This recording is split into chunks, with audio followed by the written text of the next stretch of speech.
नमस्कार दोस्तों, मैं समीक्षा कपूर और आप देख रहे हैं प्रलय टीवी। दोस्तों, बात है वर्ष 1998 में अटल बिहारी वाजपेयी के नेतृत्व वाली भारत सरकार ने पोखरण में न्यूक्लियर टेस्ट किए। उस समय साउथ अफ्रीका में बैठे इंडियन एम्बेसडर लक्ष्मी चंद जैन ने अपनी ही सरकार और अपने ही प्रधानमंत्री के इस निर्णय का खुलकर विरोध किया था।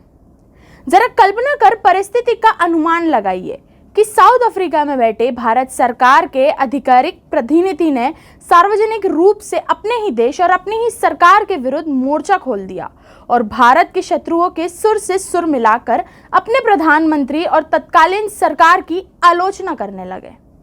उस समय डरबन समिट में दक्षिण अफ्रीका खुलकर भारत विरोधी प्रोपेगेंडा प्रचारित प्रसारित करने में लगा हुआ था और दक्षिण अफ्रीका निर्भीक व निडर होकर ऐसा इसलिए कर पा रहा था क्योंकि उसको भारत सरकार के विरुद्ध भारत सरकार की ही आधिकारिक प्रतिनिधि भारत के एम्बेसडर लक्ष्मी चंद जैन का पूरा सहयोग और समर्थन प्राप्त था।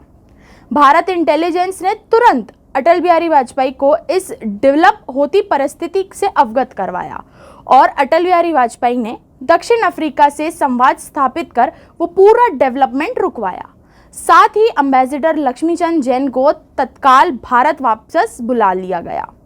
परंतु एम्बेसडर लक्ष्मीचंद जैन ने सरकारी निर्देश की अवहेलना की और धूर्तता का परिचय देते हुए बेशर्मी से वहीं दक्षिण अफ्रीका में तब तक पड़े रहे जब तक सरकार ने उन्हें परोसना नॉन ग्राटा यानी अवांछित व्यक्ति घोषित नहीं कर दिया।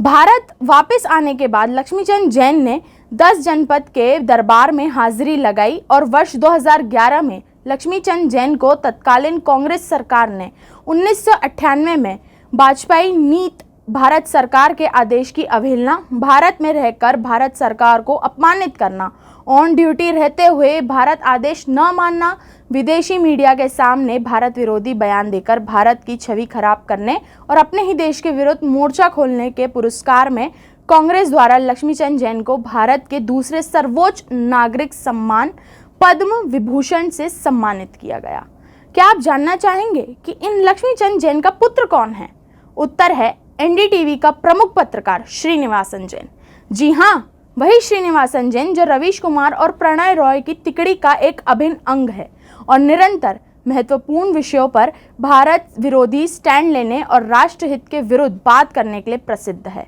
यह वही श्रीनिवासन जैन है जिसने कांग्रेस सरकार के समय भारत सेना के कब्जे वाले सियाचिन को पाकिस्तान को देने हेतु एनडीटीवी के सभी प्लेटफॉर्म पर एक सुनियोजित कैंपेन लॉन्च कर दिया था।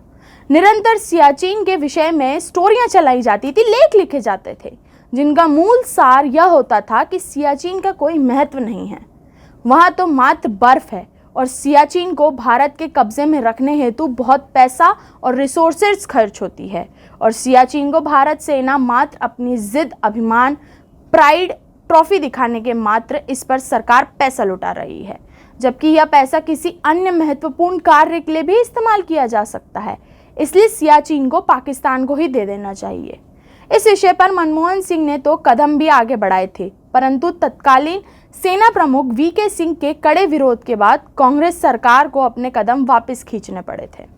वैसे आपको बता दें कि जब श्रीनिवासन जैन के पिता लक्ष्मीचंद जैन के कुकर्मों की रिपोर्ट एक कॉलमिस्ट व पत्रकार राजीव मानरी ने अटल बिहारी वाजपेयी की सरकार तक पहुंचाई तो इन्हें श्रीनिवासन जैन ने, जो आज अभिव्यक्ति की स्वतंत्रता की दुहाई देते फिर रहे हैं, उन्होंने वरिष्ठ पत्रकार को डराया, धमकाया, गंभीर परिणाम भुगतने के बाद धमकी दी, साथ ही उनके साथ धक्का मुक्की तक की थी।